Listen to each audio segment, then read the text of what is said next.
তার কাছে যে প্রোডাক্টগুলো এনেছিলাম সেগুলো ইউজ করছি, তোমাদের দেখাচ্ছি। প্লামের সিরামটা এটাকে টাইট করে আটকেছি।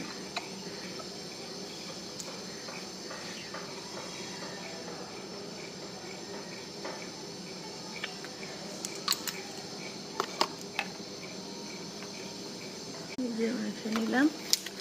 এবার হচ্ছে ময়েশ্চারাইজার।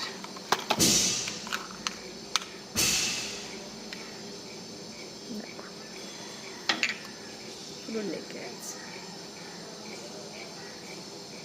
এটা পুরো 24 ঘন্টা, আর কিছু মাখতে হবে না, পুরো ঠিক। এবারে সানস্ক্রিন